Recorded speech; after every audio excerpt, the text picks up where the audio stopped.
પારડીમાં bank of બરોડાના કર્મચારીઓ નવા શ્રમ કાયદાના વિરોધ અને માંગણીઓ સાથે હડતાળ પર ઉતર્યા। હડતાળને લઈ બેંકમાં ગ્રાહકોની ભીડ, ચેક ક્લિયરન્સ, કેશ ડિપોઝિટ સહિત નાણાકીય વ્યવહારો અટકી પડતા હાલાકી। કેન્દ્ર સરકાર દ્વારા લાવવામાં આવેલા નવા લેબર કોડ શ્રમ કાયદાના વિરોધમાં સમગ્ર દેશની સાથે પારડી ખાતે પણ બેંક કર્મચારીઓ હડતાળમાં જોડાયા હતા। પારડી બેંક ઓફ બરોડા શાખાના કર્મચારીઓ હડતાળ પર ઉતરી ગયા હતા, જેના કારણે બેન્કિંગ કામકાજ પર મોટી અસર પડી હતી।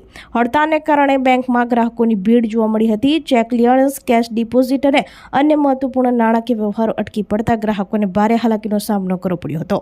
ઘણા ગ્રાહકો કામ પૂર્ણ થયા વગર જ પરત ફર્યા હતા। કર્મચારીઓની માંગણી એ છે કે નવા શ્રમ કાયદાઓ કોર્પોરેટ જગતને ફાયદો કરાવનારા અને કામદારોના હિતોની વિરુદ્ધ છે।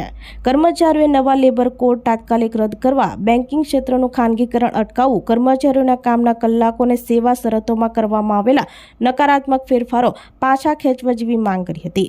જો સરકાર તેમની માંગણીઓ નહીં સ્વીકારે તો આંદોલન વધુ ઉગ્ર બનાવવામાં આવશે અને આગામી દિવસોમાં કામકાજ સંપૂર્ણપણે ઠપ કરી દેવાની ચીમકી ઉચ્ચારી હતી।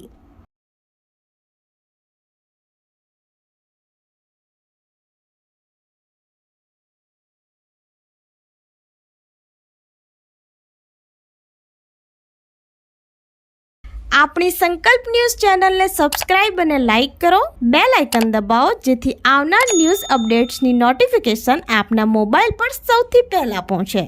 Like, subscribe and share the video.